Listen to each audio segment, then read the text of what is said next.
E vamos agora à entrevista do dia, hoje com o comentarista de política internacional, João Batista Natália. A Venezuela está chegando ao fundo do poço. Inflação de 50% ao ano, falta de dólares para importar comida e supermercados que não têm 1/5 dos produtos procurados pelo consumidor.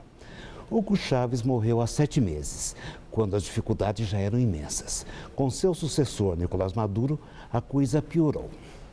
Para conversar conosco, o jornalista Fabiano Mezzonave, que foi correspondente da Folha de São Paulo em Caracas e é especialista em política e economia da Venezuela.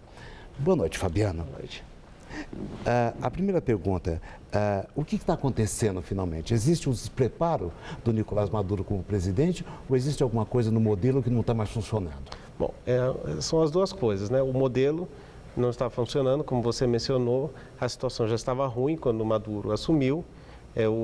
Tem muito a ver com o modelo de governo que o Chávez implantou no país desde 99, já se vão mais de 12 anos, 13 anos, que é baseado num modelo estatizante de toda a economia e que vem de controle de divisas muito forte.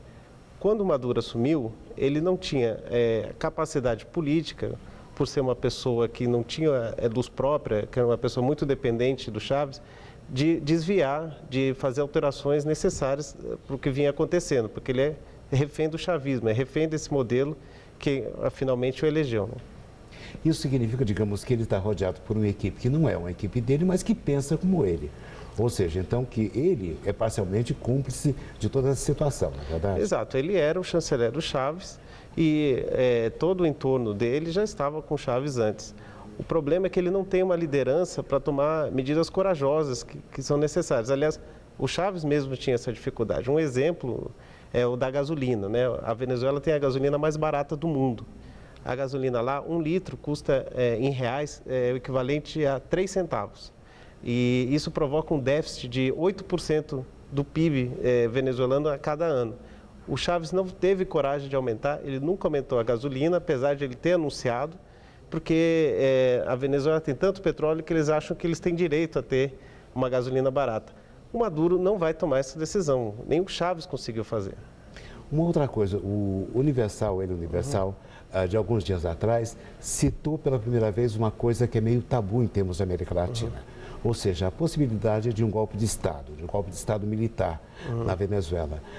Existe realmente isso ou se trata, digamos, de mais uma espécie de espantalho que o governo levanta para conseguir mobilizar as pessoas e obter apoio?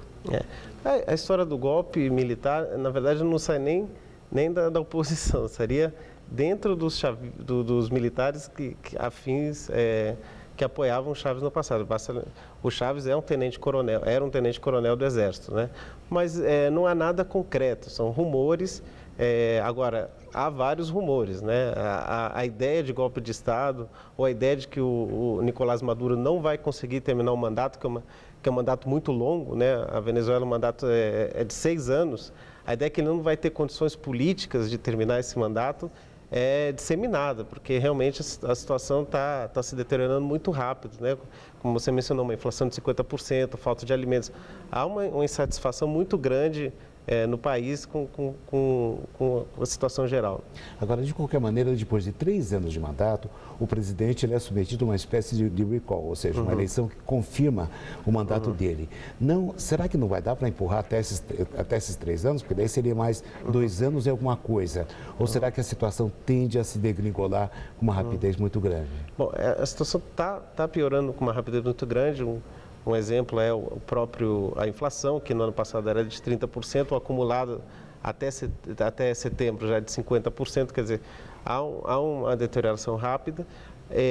Existe essa forma de convocatória que se chama referendo revocatório, né? Só que no passado, isso foi utilizado contra o Chávez, só que quem assinou essa lista, porque é um abaixo-assinado, foi perseguido pelo governo. Então, foram milhares de pessoas que perderam empregos, foram milhares de pessoas que não puderam nem contrair empréstimos em banco porque assinaram isso.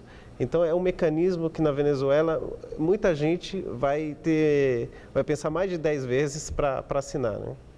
Uma outra coisa, todo mundo sempre menciona uma espécie de estilo truculento do chavismo. O Chávez era uma pessoa truculenta, mas a oposição venezuelana também é muito truculenta. Então não seria, digamos, uma espécie de trocar 6 por meia dúzia caso houvesse alternância de poder na Venezuela? Bom, o país está extremamente polarizado, não é de agora, né? São vários anos. Tem truculência dos dois lados, mas é uma questão de hierarquia de poder, né? Um presidente, né, deveria tentar unir o país. O que o Chávez fez foi um discurso de classe, de ricos contra pobres, que na verdade dividiu, né? Ele incentivava a polarização porque isso lhe favorecia. Então, a oposição, obviamente, tem uma truculência, mas a hierarquia de poder não dá para saber como é que ele seria um governo deles, né? Muito obrigado, agradeço pela sua entrevista. Gabriel.